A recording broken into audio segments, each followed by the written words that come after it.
시청자 여러분 안녕하십니까. TV로드 서울보도국 선임기자 이재원입니다.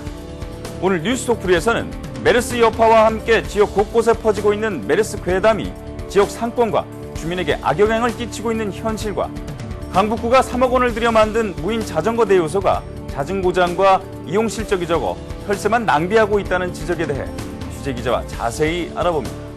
6월 넷째 주 뉴스톡프리 시원하게 시작합니다.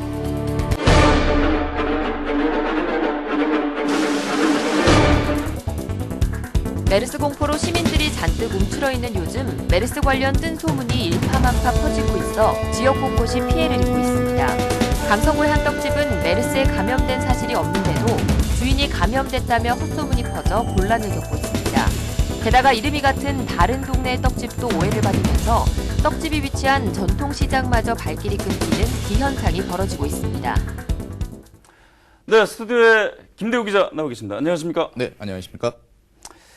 자, 이 메르스로 서울은 물론이고 대한민국 전체가 지금 들썩들썩이고 있는데 이 와중에 메르스 괴담 때문에 또 이제 지역 주민들이 굉장히 괴롭힘을 당하고 있다. 예. 뭐 이런 얘기가 있는데요. 이게 네네. 무슨 얘기인가요? 그러니까 이제 정부가 메르스를 잡지 못하고 허둥대고 있는 사이에 이런 이제 괴담이 급속도로 좀 확산이 된 겁니다. 이 강서구에선 이른바 이 낙원 떡집으로 잘 알려진 떡집 괴담이 나돌았는데요. 이 가장 먼저 이 괴담의 대상이 된 곳이 바로 이 강서구 내발산동에 있는 낙원 떡집입니다.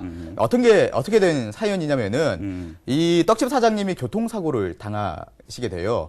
예, 그런데 이제 이 사장님이 양천구에 거주를 하시거든요. 하필 입원하신 곳이 메딜 병원이었습니다. 양천에 있는. 한때 격리했던. 네네. 메르스 확진 환자 때문에 이제 잘 알려진 병원이기도 한데요. 이 사장님이 수술을 받고 이 병원에서 이제 입원을 하고 있는 사이에 이 메르스 확진 환자와 같은 병실을 썼고 이에 따라서 또 감염이 됐다. 이런 이제 괴소문이 좀 퍼지게 된 겁니다. 그리고 또 이제 사장님이 입원을 하고 난 뒤에 이제 부인이 계속 이 떡집을 좀 운영을 해왔는데 여기서 또 다른 소문이 좀 퍼지게 되는 거죠. 메르스 확진 환자가 계속 떡집을 운영을 하더라. 그래서 이 근처에는 가지 마라. 뭐 이런 식의 이제 또 다른 이제 소문이 좀 퍼지게 된 겁니다. 그럼 실제로 사장님은 진짜 감염이 됐었던 건가요? 메르스? 아닙니다. 뭐 감염이 된 건 아니고요. 그리고 강서구 메르스 관리대책본부 측에서도 확인을 해보니까 전혀 상관이 없다라고 이렇게 확인이 됐습니다. 그래서 이제 이런 괴소문이 꼬리에 꼬리를 무니까 이 사장님의 부인이 떡집에 메딜 병원에서 받은 소견서까지 붙이게 되거든요. 어떤 소견서를 말씀하세요? 내용을 보면은 메르스 확진 환자와 같은 병실을 쓰지도 않았고 이 발열 등의 증상이 전혀 없었다라는 내용이었습니다. 같은 이름의 다른 떡집들도 또 피해를 입었다면서요? 이게 무슨 웃지 못할 천국인가요? 이 낙원 떡집이라는 게 강서구에 좀 상당히 많습니다. 특히 이제 송화시장에도 낙원 떡집이라는 곳이 있거든요.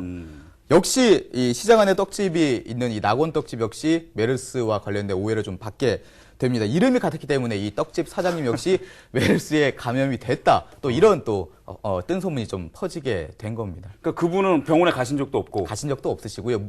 그래서 심지어 문을 닫으면은 혹시 내가 메르스 때문에 병원에 갔지 않았느냐 이런 오해를 받을까봐 쉬는 날에도 계속 문을 여셨다고 하시더라고요.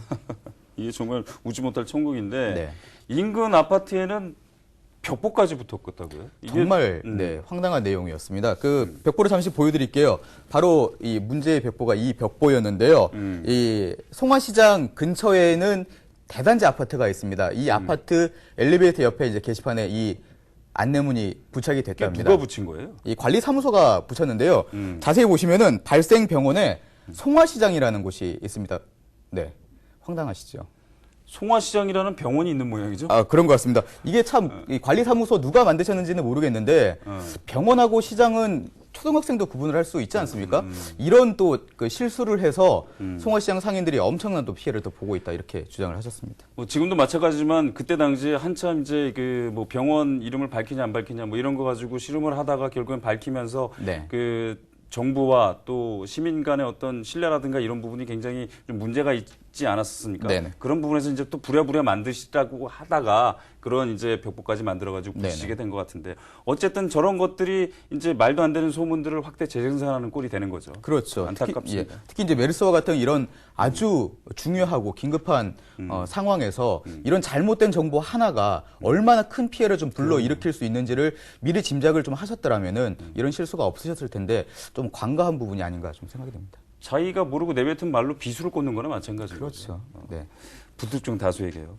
자, 이 떡집이 위치한 전통시장, 아까 전에 말씀하신 그 송화시장에도 네네. 또 아예 발길이 끊겼다고요? 그렇죠. 이거 무슨 네. 죄입니까, 송화시장은? 그러니까 말입니다. 예, 이제 저희가 이제 상인 연합회 측하고도 이제 얘기를 좀 나눠봤는데 이 안내문이 부착이 되고 더군다나 송화시장 근처에는 이 메르스 확진 환자가 경유한 이비인후과도 위치해 있거든요. 그렇다 보니까 시장을 찾는 발길이 예전에 비해 절반 이상이 줄었다는 그런 하소연을 좀 하셨고요. 더군다나 이제 그 낙원떡집이라는 곳이 있기 때문에 그 골목으로는 거의 다니시질 않는 거죠. 그러다 보니까 시장 전체가 이제 침체되고 있는 그런 악순환이 계속되고 있었습니다.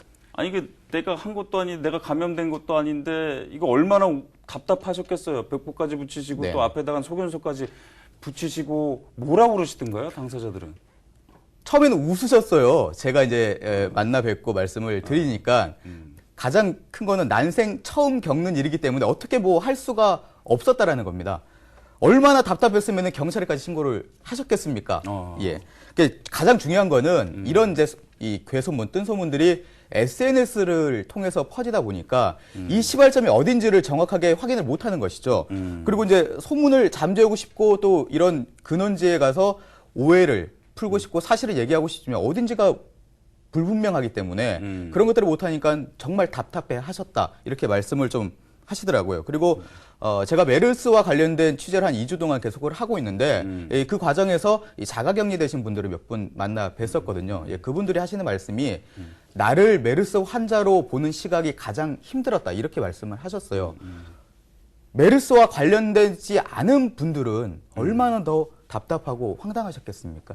충분히 이해가 가더라고요. 모르겠습니다. 네. 이런 것들이 확대 재생산되는 때문에 이제 많은 분들이 피해를 입으실 수밖에 없는데 네. 이게 강서구 지역에서만 지금 발생이 된 게 아니고요. 네, 예. 여러 네. 지역에서 지금 발생이 되고 있어요. 그렇습니다. 뭐 중구에서도 있었고. 네, 최근에 네. 중구에서도 있었는데 중구는 어떤 내용이었었죠? 네, 중구는 이제 경로당 괴담이라고 제가 좀 소개를 좀 해드리고 싶은데 경로당과 관련된 이 뜬소문이 좀 퍼졌었습니다. 이 한 경로당 어르신이 메르스가 좀 확산이 되기 전에 국립의료원에 좀 다녀오셨대요. 그런데 어디 병원에 갔다 왔느냐 이렇게 다른 이제 어르신들이 물으시는데 대답을 안 하셨답니다. 어디 병원에 갔다 왔는지. 그래서 이제 어르신들이 약간 이제 불안해 하신 거죠. 그래서 자체적으로 이 경로당을 휴관을 했는데 그 어르신이 메르스 확진 환자네 아니네 뭐 이런 소문이 또 나돌았고 그 어르신 때문에 경로당이 문을 닫았네. 뭐 이런 또 소문까지 퍼지게 된 겁니다. 참 이게 무슨 뭐 자치구 공포영화 시리즈도 아니고 말이죠. 중구에서 또 강남도 있었죠. 강남도 그렇죠. 어떤 예. 내용이에요? 강남구에서는 메르스 환자가 내가 병을 막 퍼뜨리고 다닐 거야. 라는 이제 제보가 보건소에 접수가 됐대요.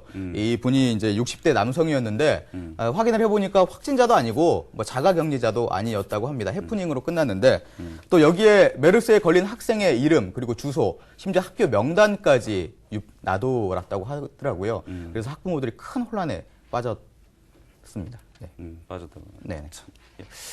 자, 이게 무심코 던진 돌에는요, 개구리는 맞아 죽을 수도 있습니다. 발 없는 말이 천리 간다고 이럴 때일수록 좀 말 가려하고 가려듣는 현명함이 좀 필요해 봅니다. 수고했습니다.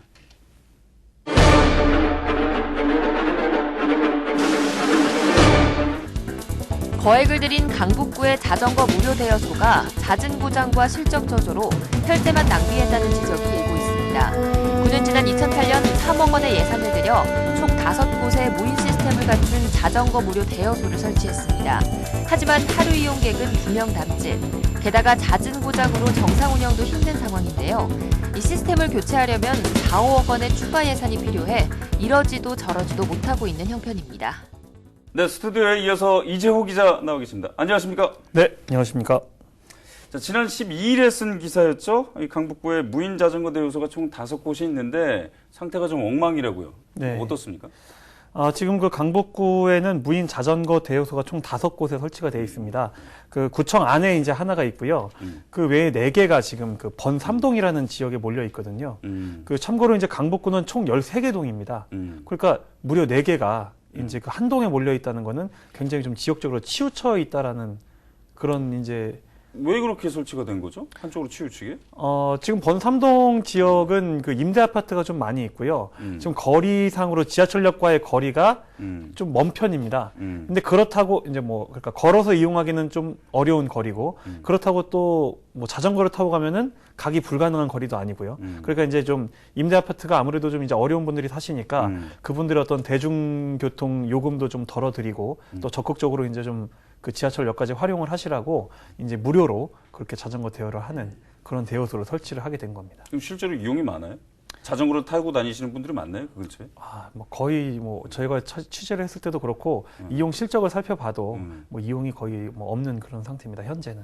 그럼 탁상 행정이라고 밖에는 볼 수가 없을 것 같죠? 네. 그렇게 생각이 드는데 네네. 이게 고장이 굉장히 잦다고요. 예, 이게 또 고장이 굉장히 많이 나고 있는 상황입니다. 지금 현재. 그래서 주민들이 이용을 하고 싶어도 못한다라는 그런 불만이 나올 정도로 고장이 잦은 편인데요. 이게 이제 지난 2008년도에 설치가 됐습니다. 무인 자전거 대여소가 한 3억 원 정도를 들여가지고 설치가 됐는데 이게 이제 그 시스템이 노후가 되면서 뭐 에러도 많이 나고 뭐 그런 상태라고 하고요. 지금은 아예 사용이 중지가 돼 있는 그런 상태입니다. 지금 5곳 중에 구청 안에 있는 자전거 대여소만 빼고 4곳이 지금 다 사용이 중지가 돼 있는 그런 상황입니다. 이렇게 고장이 잦은 이유가 뭡니까 도대체? 그 시스템이 어떤 시스템이기 때문에 이렇게 고장이 잦은 거예요? 네. 지금 그 시스템은 개인이 이제 카드 한 장을 발급을 받아가지고 그 카드를 이제 그 단말기에다 대고 이제 몇 번 자전거를 타겠다고 번호를 누르면 그 자전거를 이제 잠그고 있는 잠금 장치가 있거든요. 그게 이제 탁 풀립니다. 그 장치가. 그래가지고 이제 그 자전거를 이용할 수가 있게 되는 건데요.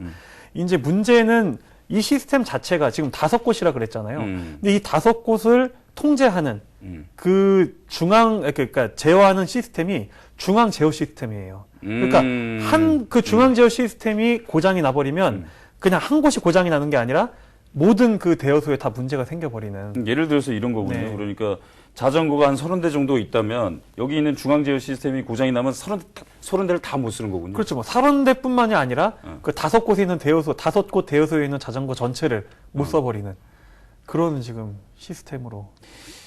이 업체가 또 파산이 돼가지고 관리 자체가 힘들다고. 이게 또 무슨 말입니까? 참 그 고장이 잦은 것도 난감한데 더 난감한 상황이 이제 이 업체가 파산을 했다. 그러니까 초기에 이 시스템을 설치한 업체라도 파산을 안 했으면 그 업체가 좀 근본적으로 어떤 문제가 있는지를 좀 파악을 해서 고쳐줄 수도 있을 것 같은데 그 업체가 지금 파산을 해버린 거예요. 그러니까 군은 그냥 비슷한 일을 하는 업체, 뭐 컴퓨터 뭐 이런 거를 하는 업체에 이제 그 수리하는 분을 불러가지고 그때 그냥 땜질식으로 고장이 날 때마다 지금 그 시스템을 고치고 있는데 이게 이제 오래 가지를 못하는 거죠. 근본적인 해결이 안 되니까. 그러면 그렇게 사람이 올 때마다 또 출장비를 또 줘야 되니까 그렇게 또 수리비도 계속 예산으로 우리가 낸 예산으로 나가고 있는 거고요. 이게 처음에 얼마가 들어갔죠? 3억 원이 들어갔습니다. 설치할 때는. 설치할 때 그럼 예. 총 5곳에 3억 원. 예.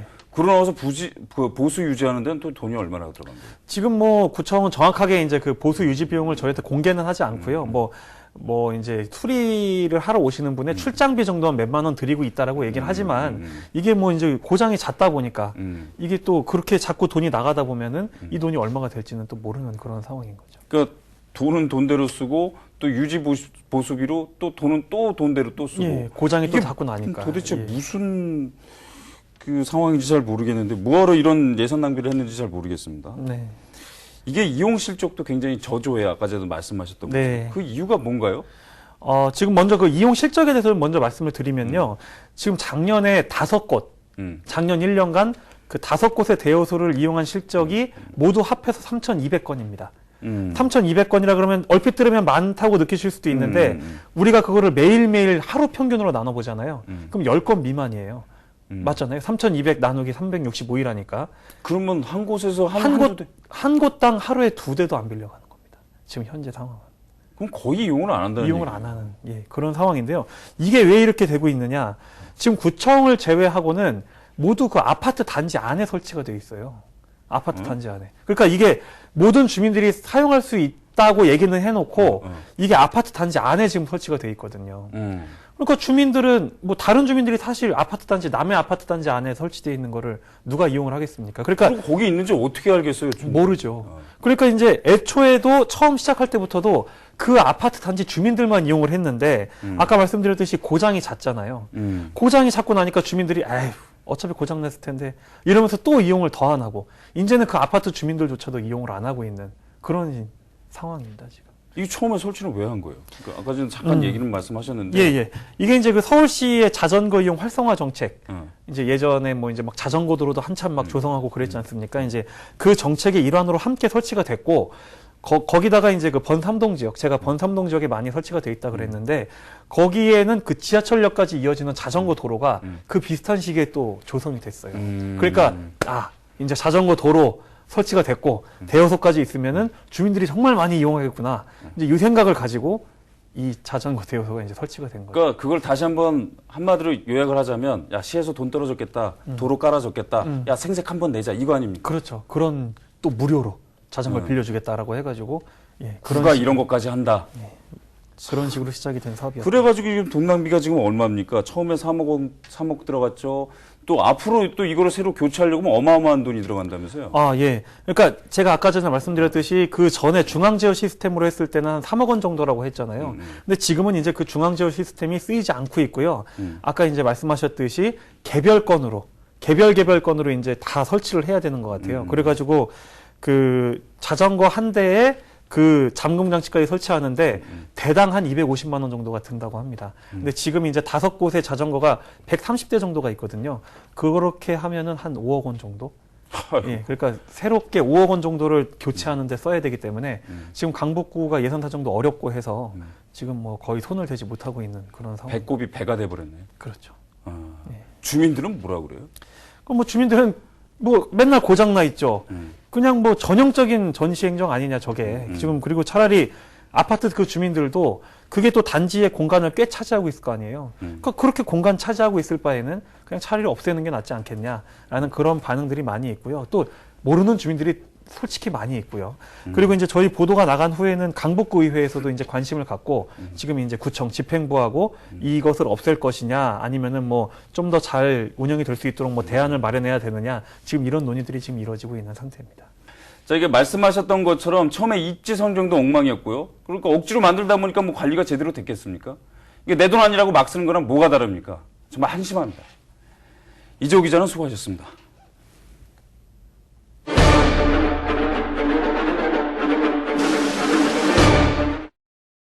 이번 주 지역신문의 헤드라인을 살펴보는 지역 속풀이 시간입니다. 노원구의 노원신문은 이면에 무면허 운전을 하며 장난감총으로 지나가는 행인에게 비비탄을 쏜 10대 이야기를 실었습니다. 무직인 피의자 김 씨는 지난 4월 노원구와 도봉구 일대를 돌아다니며 불특정 다수에게 비비탄을 쐈습니다. 범행에 이용된 차량은 준 면허증으로 빌린 렌트카였습니다. 김 씨는 지나가는 행인은 물론 택시 운전 중인 기사, 직장 여성 등 무차별적으로 범행을 저질렀는데요. 특히 운행 중인 차량에 대한 발포는 아무리 비비탄이라고 해도 위험천만한 행동이죠. 만약 총알이 비비탄이 아니라 쇠구슬이라고 생각하면 아찔합니다. 잡힌 김 씨는 단지 심심해서 범행을 저질렀다고 하는데요. 단순한 호기심이 당하는 피해자에게는 큰 사고로 이어질 수 있다는 것 굳이 말로 설명할 필요 없겠죠. 서대문구의 서대문 사람들은 팔면 우상단에 주택이 밀집해 있는 골목에서 철거 공사를 하다 이웃집 담장을 무너뜨린 내용을 기사로 실었습니다. 지난 12일 북가자 이동에서 철거 공사를 하다가 옆집 담장이 무너지면서 앞마당과 현관을 덮치는 사고가 일어났는데요. 피해 주택에는 당시 초등학교를 다니는 남매가 있어 하마터면 인명피해로 이어질 뻔한 사고였습니다. 아이들은 학원에 가려다가 집안에 고립됐다고 하는데요. 철거 공사가 진행되던 건물에는 어떠한 안전장치나 펜스도 설치되지 않았습니다. 공사 현장에는 관리자 없이 작업 인부만 있었고 사고가 난 이후에도 업체 대표는 경찰 조사만 받고 현장을 보지도 않고 귀가했다고 하는데요. 사고가 나기 전 주민들은 몇 차례 구에 민원을 넣었지만 공무원은 나와보지도 않고 감리 담당자만 보냈다고 합니다. 사고 신고 후에도 구는 현장 방문은커녕 어떤 답변도 없었다고 하는데요. 공사 허가만 내주고 사후 관리는 안 하는 건지, 세월호나 최근 메르스로 정부의 안전불감증이 문매를 맞고 있지만 달라진 것은 결국 없네요. 동대문구의 동대문신문은 8면 하단에 지난달 동대문구가 개설한 동동밴드에 대해 다뤘습니다. 동동밴드란 SNS 커뮤니티로 동대문 내 동희망복지위원들이 서로 소통하고 공유하는 공간을 말합니다. 일예로 3년 전 전라남도 광주에서 올라온 소녀 가장인 장안사동 네자매에게 책상을 기부해달라는 글이 올라오자 불과 4시간 만에 아이가 쓰던 책상을 기부하겠다는 등 다양한 의견이 올라왔고 결국 장안사동 네자매에게는 책상이 생겼습니다. 동동밴드는 이렇게 지역사회의 복지 문제를 주민 스스로 해결하고자 만들어졌습니다. 서울시에서는 처음 시도되는 것이고 현재 동대문 동복지위원 981명 가운데 20%가량이 참여해 활동 중입니다. 요즘 휴대폰이 필수품이다 보니 SNS 많이들 하게 됩니다. 가끔 여기서 들려오는 벨소리가 족쇄처럼 느껴지기도 하는데요. 하지만 동동밴드의 벨소리는 왠지 흐뭇한 미소를 짓게 할 것 같습니다. 종로구의 종로신문은 이면 우상단에 안평대군과 근대소설가 현진건 집터가 경매로 나왔다는 내용을 다뤘습니다. 안평대군은 세종대왕의 셋째 아들로 둘째 형인 수양대군에게 죽임을 당했죠. 당대 명필로 조선 초에는 그의 서체가 유행하기도 했답니다. 지금도 집터 바위에는 안평대군이 직접 쓴 무계동이라는 글씨가 새겨져 있습니다. 운수 좋은 날이라는 단편 소설로 우리에게 익히 알려진 현진건. 허공에 의지한다는 의미인 빙허를 호로 갖고 있을 만큼 아문한 시대의 지식인상을 보여줬던 그의 일생만큼이나 무암동 자택은 의미가 남다릅니다. 언론인이며 문학가였던 그는 생계가 쪼들리면서 이곳에서 양계장을 운영하기도 했는데요. 시대의 아픔을 고스란히 간직한 이곳은 지난 2002년 문화재 지정이 추진되기도 했습니다. 사유지인 이곳은 현재까지도 방치되어 왔고 결국 빚을 갚기 위해 경매로 나오기까지 했습니다. 만약 이곳에 개발이 이루어져 새 건물이라도 들어선다면 우리 아이들에게 우리는 무슨 이야기를 할 수 있을까요? 서대문구 북가자동의 철거공사 사고가 인명피해로 이어졌다면 지금처럼 구청이 무대응으로 나서지는 못했을 겁니다. 문화재 지정을 추진하면서 한편에선 주차장으로 쓰려고 했던 종로구 부암동 현진건 자택도 애매모호한 구의 태도가 경매로 이어지게 했습니다. 일파만파 퍼지고 있는 메르스 괴담도 결국 눈치만 보다 못 믿게 만든 행정당국의 책임이 더 커 보입니다. 6월 넷째 주 뉴스 속풀이 준비한 소식은 여기까지입니다.